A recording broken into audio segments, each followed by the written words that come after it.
on this tiny little Greek island. Good morning, everyone. So nice to have you here. Well, at the moment, I seem to be alone, but that's okay. I know you will show up, sit with your tea or coffee in your morning time when you are coming to your tiny little studio. And that's the really cool thing about this whole YouTube uh, online thing going on here. So get myself set up here. I seem to have again this kind of blurred out background. Sorry. Me and my tech stuff. I always say that. One of these days I will know more. Oh, Brazen, it's really nice to see you. Hi. And I come on and I think, is she sleeping? So, uh, yeah, it's late night for you. It's 10:30 for me. It has been a while since I have been in my regular time frame coming into my studio and putting things together. I've already been doing quite a few things this early morning. Yeah, obviously you're not sleeping.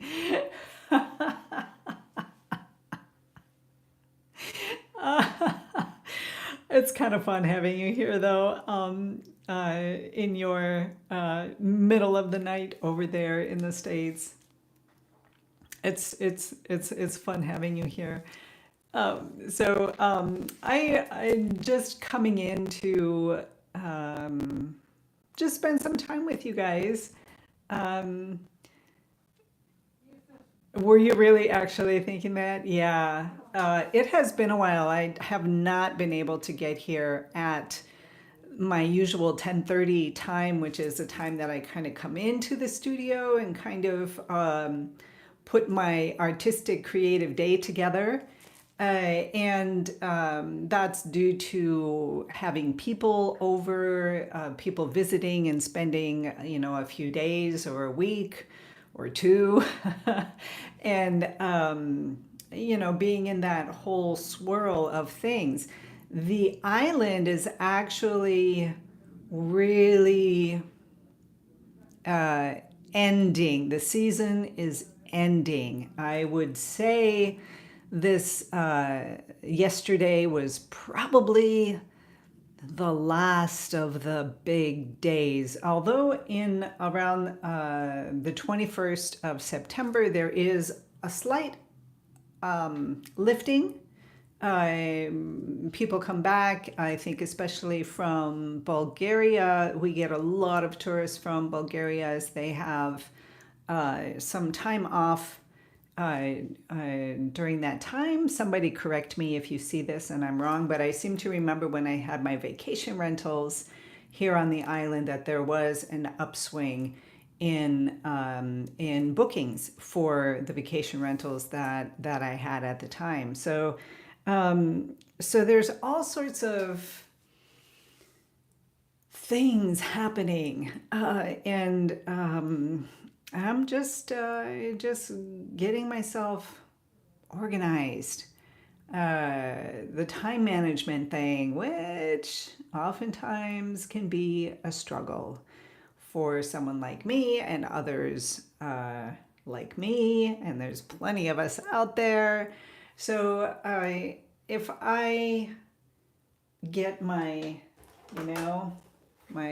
notebook out and open it up and actually write down the things that I need to do, in my day, and keep the notebook open. If I close it, it's gone. But if I keep my notebook open and looking at it periodically, then I tend to have more success in this time management kind of fumbling that I do, and I've always struggled with it. It has always been difficult. It has it works for a while and then it doesn't, it works again and then it doesn't, depending on my life circumstances. So, for instance, this past summer, uh, we had very high heat, which was pretty unusual to have such a length of time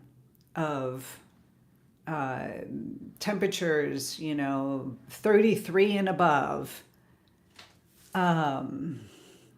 Brazen is someone I would come. Oh, yeah. Hold on, because I'm getting distracted. I know you're laughing with me. Hold on. Distraction. I got distracted. What was I saying? Yeah.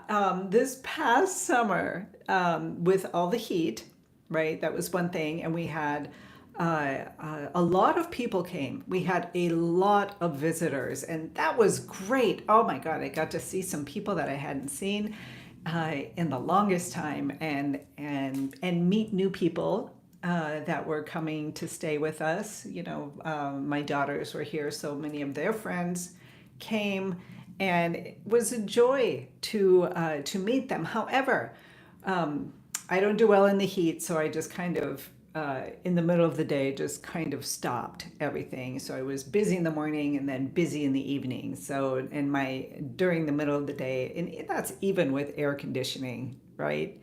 It's just too hot out there. It's just too hot. But summertime has that flip-floppy feeling, doesn't it? Just throws me off, completely throws me off. It happens every summer, whether we have high heat or not.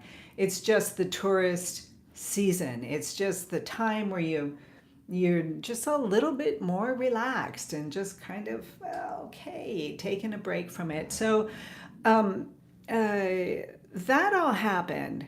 And although I would get up in the mornings, do my journaling, do my morning routine kind of thing, there was just this offness about it. And the more I got off, the more, these distraction symptoms or, days took over. And a lot of it, I bring in the heat because that I am very, very, very connected to the climate. So when we have extreme like swings of heat, I am off. When we have extreme cold, which isn't very often here on this little tiny Greek island, right? But some winters are really, really, really cold.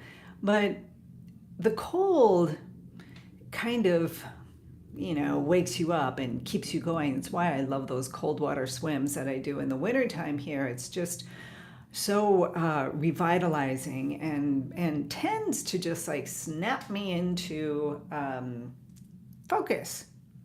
So now the weather has died down and I have more energy. I am more focused.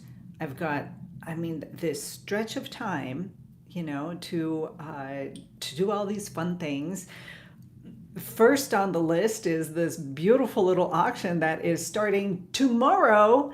So I've got 15 pieces in there. There's over 200 works of art in there. You're bound to find something that you absolutely love, because it's not just paintings.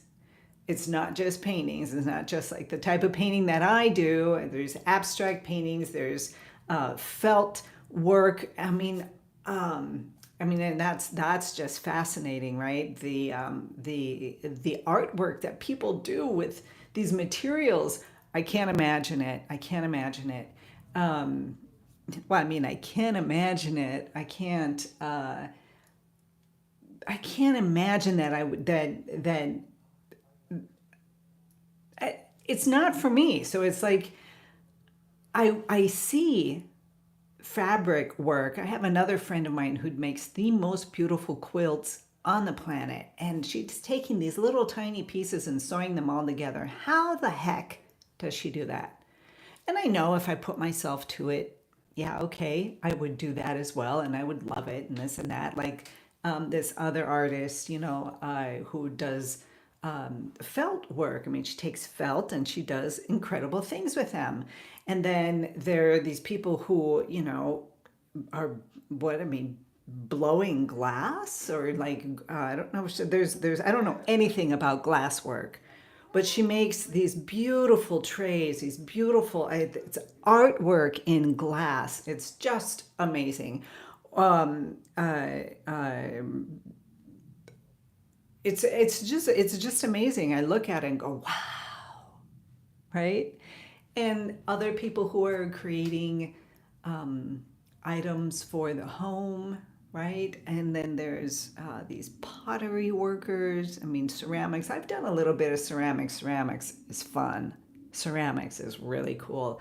I really love the wheel, like throwing that lump of clay on the wheel and just working it and working it and working it until it forms into something, right? It's just amazing. It's very similar to painting.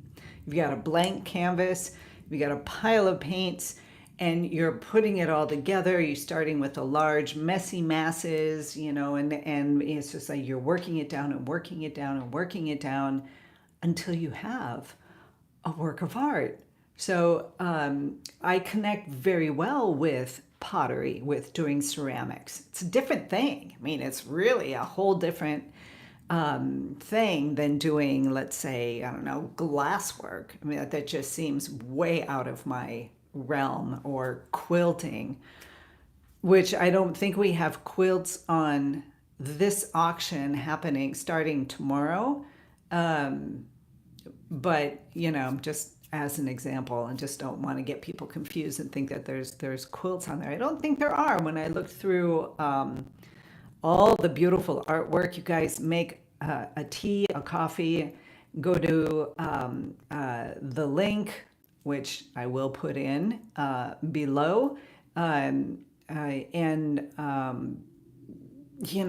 check it out, right? Or you can go to a previous morning musings. I've also added the link, or on my Instagram, it's right there in my bio. So you can go right to the link to the auction from there. But I will put it in here as well once this gets set up on YouTube. And oh, gosh, I'm really excited for it. I'm really excited.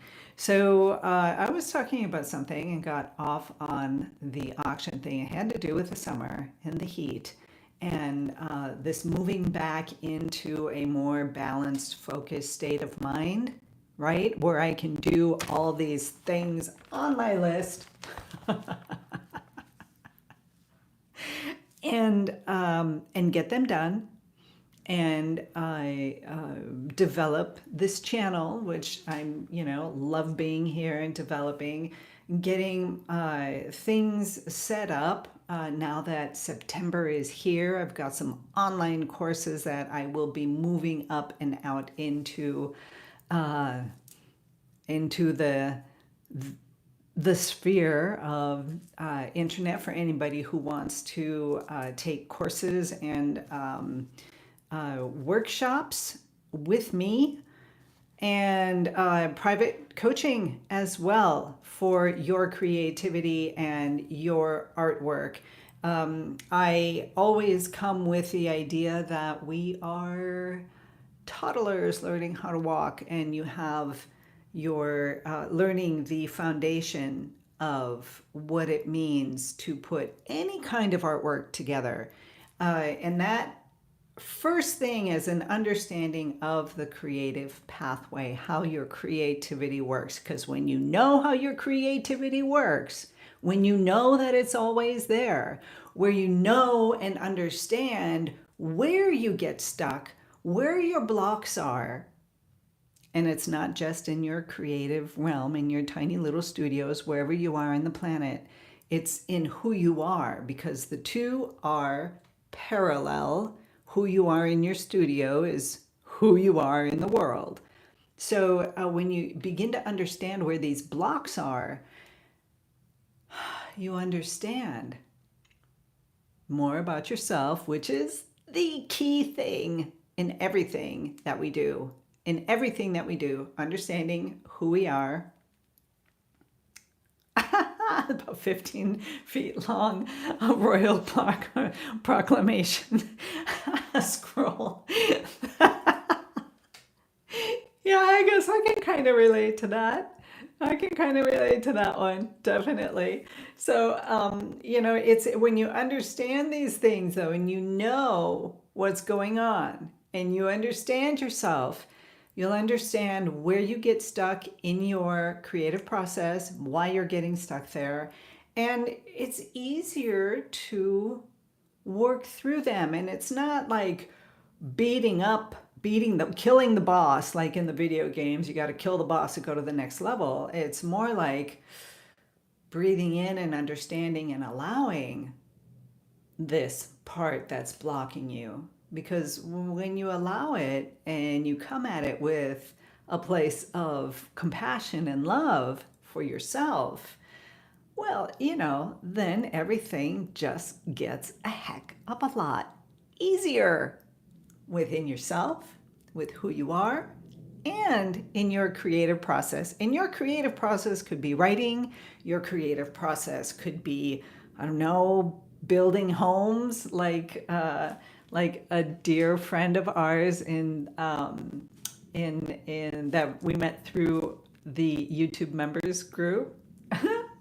She builds things, and we have creative people everywhere. Even my husband, who is a fisherman, who couldn't paint for the life of him. He could not put a painting together.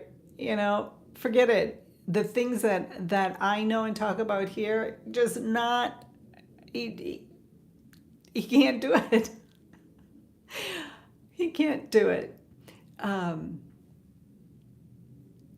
But he's very creative in his fishing. Okay, to become a fisherman, to be able to fish and actually make a living out of it, it is a deeply creative process. So here's the thing.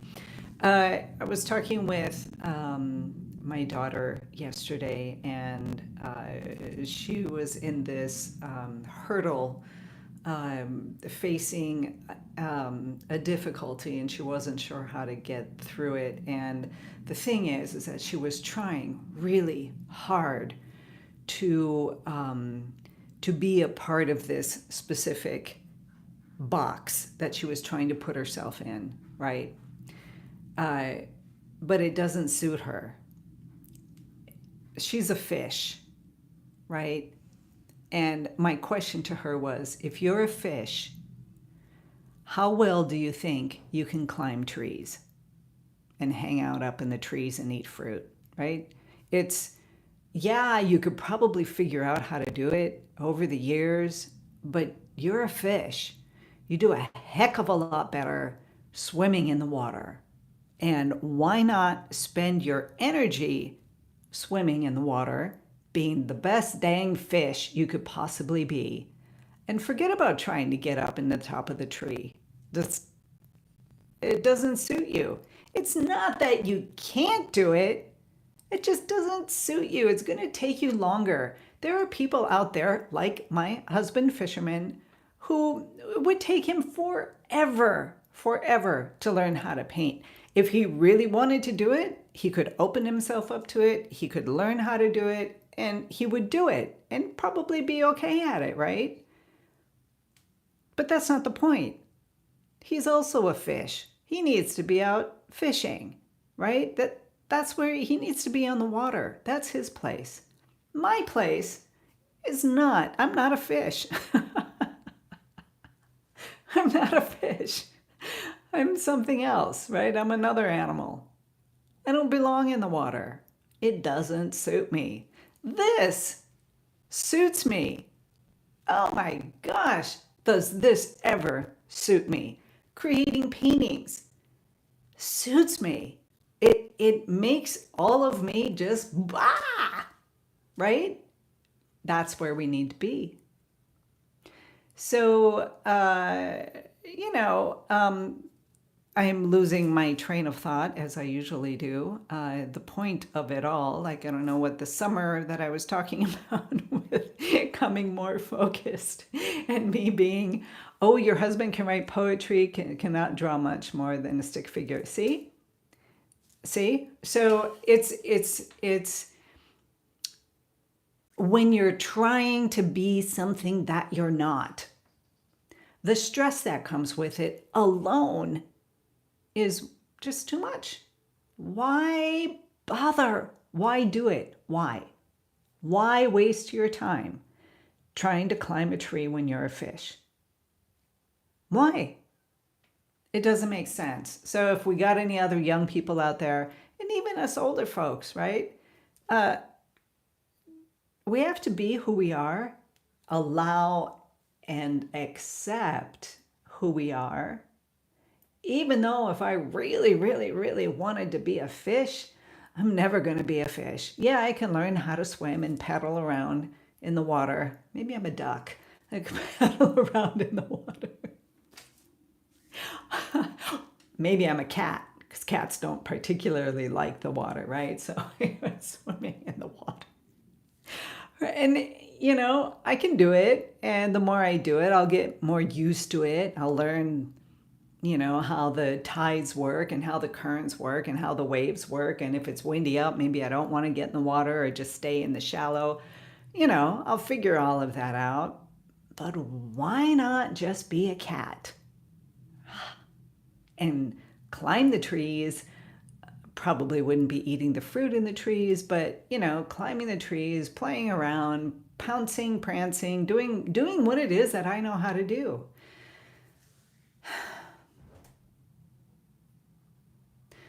And I think especially in today's online world, you're like scrolling through TikTok and all these things are coming up and you're attracted to all these things and you're wanting to do everything and you get this sense of, I should be this, I should be that, I should be the other thing, right? I should be a fish, I should be able to climb trees, and I should be able to fly. Yeah, no, it doesn't work that way. So anyways, I've spent a lot of time here just blabbing on, but these are the things that were in my mind yesterday. And now that all of the visitors are pretty much gone, I don't think we're going to get anybody else. I am again refocusing myself on my pattern, my routine, my focus of where I want to be, how I want this channel to grow, what I can offer you. If you have any questions, there's something that you are wanting me to talk about, please let me know. Leave a comment, talk to me. So, I am the type that needs to have the communication. I want to have connection and communication while in this tiny little studio, sharing it with you. So talk to me. I am here for you. So you guys with that, be inspired, right? Breathe in all that inspiration so that you are able to be creative. And when you're in that creative flow, in that zone, you are most authentically you. That's what I like to talk about. So I will see you all again tomorrow. Yeah, focus so you can do what brings you joy. That is the thing, right? The actual practicality of getting focused on what needs to be done. Because if you don't do the groundwork, painting lesson, if you don't do the groundwork, you're not able to create your masterpiece. So yeah, in a painting, if you don't do that groundwork, that foundational work, how to put it together, right? How do you actually put together a painting? How do you actually get up and begin to learn how to walk if you're a toddler, right? How does that all work? If you haven't got the groundwork, you're not gonna get very far. So that is the focus of my teaching, learning your creative pathway, learning the foundations of how to put a painting together. And it doesn't matter what kind of painting you're doing. The groundwork is the same. That blueprint is the same for all of us, no matter what we're doing. So if you want to learn more about that, you can ask me questions about that and I will get back to you on that. And in the meantime, I've got stuff to do today, so I'm going to get off, get back to my little painting up there, and see you all again tomorrow.